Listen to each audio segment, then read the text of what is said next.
5, 4, 3, 2, 1, start. The next set of statutory provisions which would be required to be noticed at this stage are those to be found in the Sports Act 2007. The preamble to the Sports Act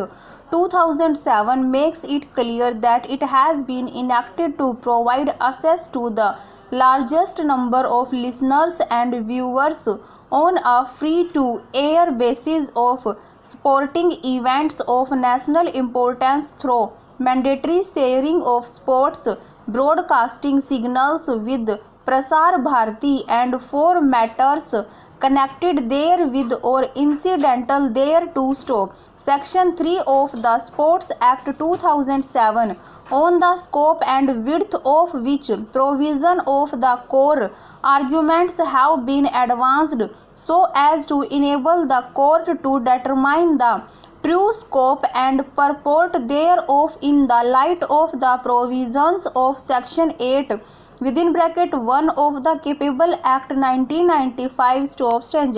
It can be noticed that under Section 3 of the Sports Act 2007, no content rights owner or holder and no television or radio broadcasting service provider can carry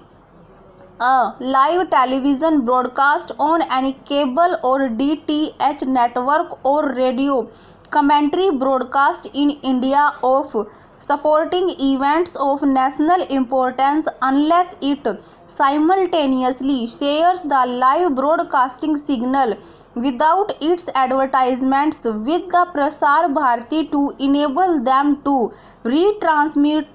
the same on its terrestrial networks and direct to home networks in such manner and on such terms and conditions as may be specified. On the other hand, Section 8 (1) of the Cable Act 1995 carries a legislative mandate that every cable television operator is required to carry on its network such Doordarshan channels or channels operated by or on behalf of the Parliament as may be notified by the central government in the official gazette. What is the true legal effect emerging from a joint operation of the noticed above is the most question. A narration, though very briefly, of the arguments advanced may now be made. As the High Court in the order under challenge has recorded the submissions advanced on behalf of the rival parties in detail, and